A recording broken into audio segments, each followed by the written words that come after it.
तर रनर्सनीचे निदान कसे केले जाते ते आपण जाणून घेऊयात. डॉक्टर किंवा फिजिओथेरपिस्ट हे गुडघ्याची हालचाल, स्नायूंची ताकद व पायाची अलाइनमेंट चेक करतात. फार क्वचित प्रसंगी एक्स-रे किंवा एम-आर-आयची गरज पडते.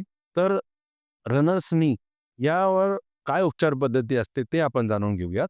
पहिली उपचार पद्धती आहे आराम व ॲक्टिव्हिटी मॉडिफिकेशन. वेदना वाढवणारे व्यायाम व धावणे हे थांबवणे. स्विमिंग, सायकलिंग सारख्या लो इम्पॅक्ट ॲक्टिव्हिटी सुरू करणे. ह्या गोष्टी आपण लाईफस्टाईल ॲक्टिव्हिटी मॉडिफिकेशनमध्ये करू शकतो. त्यानंतर गुडघ्याभोवती आयसिंग करावे. दिवसातून 2 ते 3 वेळा 10 ते 15 मिनिटं आयसिंग करणे. डॉक्टरांच्या सल्ल्यानुसार औषधोपचार करणे व सर्वात महत्त्वाची उपचार पद्धती म्हणजेच फिजिओथेरपी.